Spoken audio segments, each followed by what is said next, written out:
ایک فقیر تھا، ملنگ درویش، اللہ کا بندہ. اس کی عادت یہ تھی کہ اپنے ڈیرے پہ آنے والوں کو کھلاتا، ان کو پلاتا، ان کی ضروریات کا خیال رکھتا، لیکن کو مالی آسودگیاں نہیں تھی. ہوتا یہ تھا کہ بعض اوقات لوگ آتے تو ادھار لے کر کے وہ لوگوں کو کھلا دیتا. خیر، چونکہ فقیر کا مزاج یہ ہوتا ہے کہ لوگ آئیں اس کے ڈیرے سے کھائیں. بابا بلے شاہ نے بھی کہا تھا نا، اٹ کھڑک کے دکڑ بجے تتا ہووے چلا، آن فقیر کھا کھا جاون راضی ہووے بلا. یہ فقیروں کا مزاج ہے. تو جو بھی آتا اس کے ڈیرے سے کھاتا اور وہ ادھار اٹھا اٹھا کے لوگوں کی ضروریات کو پورا کرتے رہتے.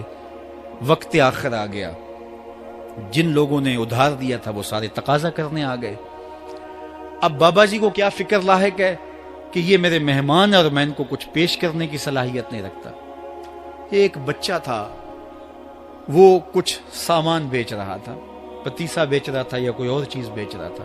اس نے گلی سے گزرتے ہوئے آواز لگائی، خادم کو کہا سے بلا کے لاؤ. کہا تم بیچ رہے ہو تو میرے مہمانوں کو کھلا دو.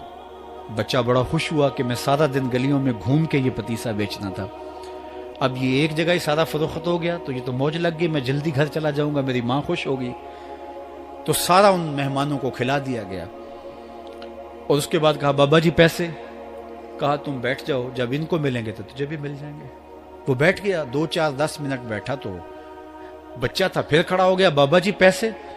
کہا جب ان کو ملیں گے تو تجھے بھی مل جائیں گے.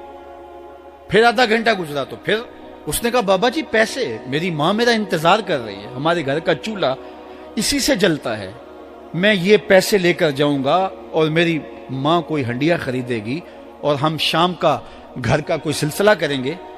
کہا بیٹا جب ان کو ملے گا تو تجھے بھی مل جائے گا. بچے نے رونا شروع کر دیا.